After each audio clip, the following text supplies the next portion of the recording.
শুভ দুপুর বন্ধুরা, চলে আসলাম। দেখো দুপুর বেলায় হচ্ছে আজকে কি বলতো, ভাত রান্না করে যেহেতু মঙ্গলবার তোমরা জানো আজকে টোটালটাই আমার নিরামিষ।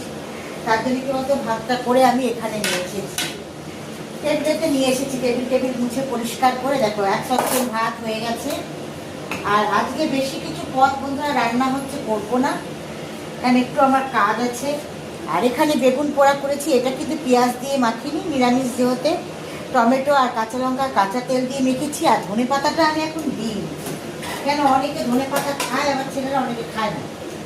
তার জন্য কি বলতো, ধনে পাতাটা এখনও আমি ওর মধ্যে দিইনি। খাওয়ার সময় যে খাবে তখন হচ্ছে ধনে পাতাটা আমি ওর মধ্যে দিয়ে হচ্ছে মেখে নেব, বুঝছো। আর এদিকে শীতকাল মানেই হচ্ছে নতুন আলু, আর নতুন আলু মানে নতুন ছোট আলুর দম মানে দারুণ। তা আলুটাকে আমি সিদ্ধ করে খোসাটাকে ছাড়িয়ে নিয়েছি। তার এদিকে আমি কড়াইতে দিয়ে দিয়েছি সর্ষের তেল। নিরামিষ আলুর দম হবে কাঁচা লঙ্কা বাটা দিয়ে, পাতলা ঝোল। চলো দেখতে থাকো।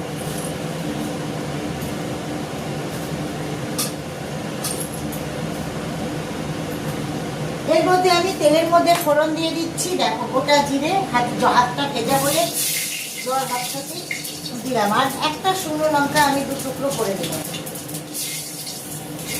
আর এখানে আমি একটা গোটা গরম মশলা প্যাকেটটি নিয়ে এসেছি, কি বলতো, এটা আমি ফোড়নে দেব। কাটতে হবে না, কাটতে হবে। তাই গোটা গরম মশলার মধ্যে আছে দারচিনি, লবঙ্গ আর এলাচ, এটা আমি দিয়ে দিলাম। এইবার আমার সিদ্ধ করে খোসা ছাড়ানো আলুটা এর মধ্যে দিয়ে দিচ্ছি।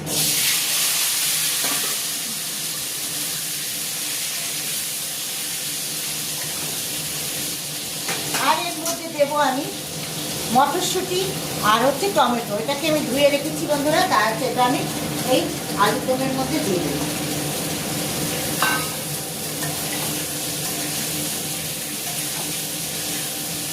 আলুটাকে একটু লাল করে ভেজে নেবো। এখন আমি দিয়ে দেবো এর মধ্যে লবণ আর হলুদ।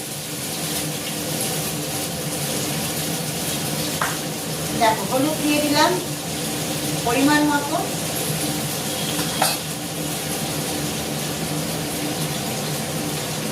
আর লবণ দিয়ে দিচ্ছি স্বাদ মতন। আর লবণ বেশি দিলে খাওয়া যাবে না, আবার কম দিলেও খাওয়া যাবে, কিন্তু বেশি দিলে খাওয়া যাবে না বন্ধুরা, বুঝেছো। আলুটাকে আমি একটু বেশ সুন্দর করে লাল করে ভেজে নেব।